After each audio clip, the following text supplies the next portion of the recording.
Hey everyone, welcome back to Engelbard. If you've been anywhere on the good old interwebs in the last week or so, you've probably heard of the Steam Deck by now. I'm not going to do a comprehensive info dump here or an ultra-dry reading of the specs, painstakingly explaining each one, but the Steam Deck is worth talking about, and it's worth taking a look at what it might mean for retro gaming fans.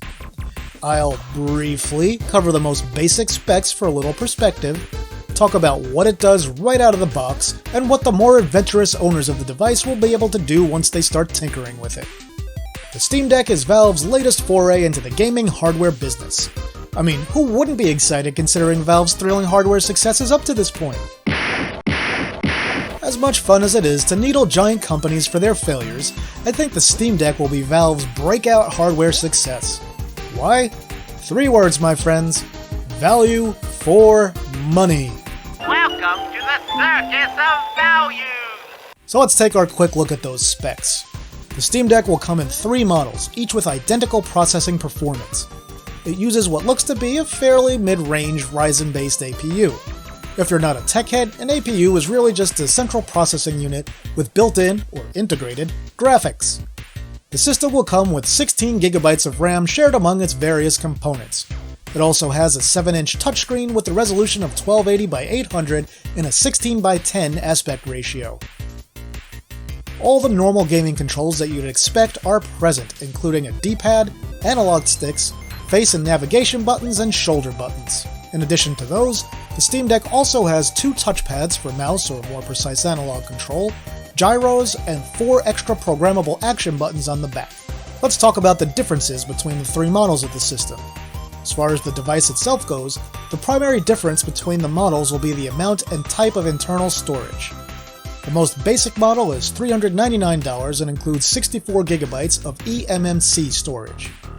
The next level up is $529 and includes 256 GB of NVMe storage.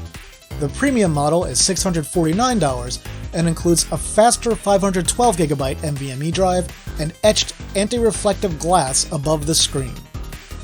All models also have a microSD card slot for additional storage and come with a carrying case, which is a super handy thing to get with a device like this. Valve has also announced that a dock will be available sometime after the device launches in December of 2021. Performance-wise, judging by the hardware and plenty of articles I've read on the topic, it sounds like we can expect something very roughly on par with the PlayStation 4 or Xbox One. For PC games supported on this thing, current reports say that at 720p, the games they've tested have ranged all over the place between 30 and 60 frames per second, depending on both the game and the settings used. So is the Steam Deck the alpha and omega of portable gaming and the death blow to all competitors that Valve and others are making it out to be? No. But for a $400 buy-in, which is less than half of what its closest competitors are charging for similar devices, it's a pretty sweet deal. It's not as powerful as people assumed right off the bat, even though it is a great deal for the asking price. Unlike a lot of systems I've covered on the channel, this one is unquestionably packed with value. Is it a quote-unquote Nintendo Switch killer, like some people are labeling it? No! Why not? Come on, let's be real here. The appeal of the Switch is primarily Nintendo's games. Unless Nintendo is going to magically break from tradition and suddenly port all of their biggest games to PCs, then I don't think they've got anything to worry about from the Steam Deck. Having said that, the Steam Deck pricing really makes Nintendo's OLED Switch price of $350 seem extra greedy and consumer unfriendly. Alright, so let's talk operating systems and games, both current games and retro games. The Steam Deck runs a brand new version of the Linux-based Steam OS right out of the box. It'll use a Windows compatibility solution to allow you to play games that aren't natively available for Steam on Linux. This won't be 100%, so be prepared for that going in. But it sounds like, for now at least, chances are good that a very high percentage of your games will work on the Steam Deck right away. For a lot of people, the Steam Deck will likely be a great product even if they keep the thing stock and only ever play their compatible Steam games on it. I mean, have you seen how many games are available on Steam? The sheer number of PC games you'll be able to get on this is staggering. Look, it literally has everything. Alternatively, for those of you who like to live dangerously, you can install a completely different OS on the Steam Deck, even including Windows. If you're going to go that route, you'll probably want to make sure you at least get the 256GB version.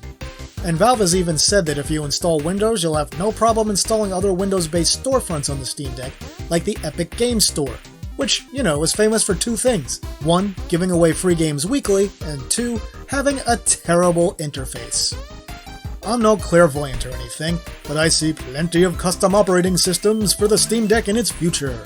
I imagine we'll see loads of specific versions of things like RetroPie, Laka, emulation, and the like for the device.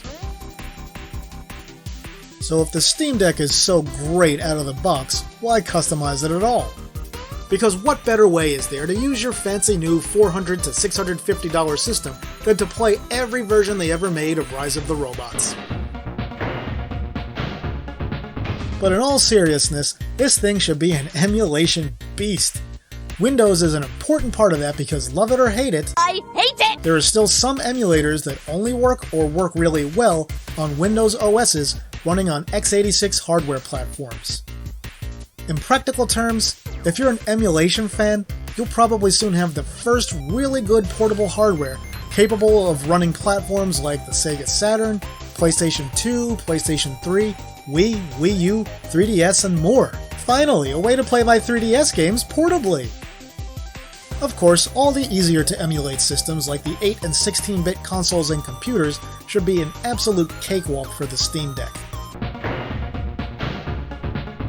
So when it comes to retro gaming, the Steam Deck has the potential to be the absolute king of the portable hill, which may just be the single most exciting thing about it. So far everything about Valve's upcoming portable system sounds great, right? Is there anything about the Steam Deck that isn't the absolute living embodiment of technological portable gaming perfection? I do have a few concerns about its control setup. The D-pad and main action buttons look like they're too high up on the unit and too close to the edge to actually be comfortable to use. Also, the 4 programmable buttons on the back seem like they'd be super easy to press by accident, which is all I ever do with buttons in that position on existing controllers. And the touchpads will remain a question mark until more people get their hands on them and see how they actually perform. Plus, did we really need 2 of them? Having 2 of them just seems a tad like overkill. Obviously, I'm not passing judgment on the controls right now, because I haven't gotten to try the Steam Deck out, and all of these things may turn out to be just fine. However, the controls are the one area where I see the most potential for issues. Just over a week out from the debut announcement of the Steam Deck, with the dust having settled and the feverish hype slightly having waned, it looks like this is going to be a really solid handheld gaming system delivered at a very reasonable price for the type of hardware and performance it's set to deliver. I'd love to get my hands on one and really hope to be able to pick one up sometime next year. So what about you folks? Anyone already have their reservations in for a Steam Deck? If so, which model? I'd love to hear your thoughts in the comments. That'll do it for this video, my current and retro gaming friends. If you enjoyed the video, please toss it a like and share it. If you haven't yet, please subscribe and hit that notification bell. With that, I'll say thanks for watching, and see me later.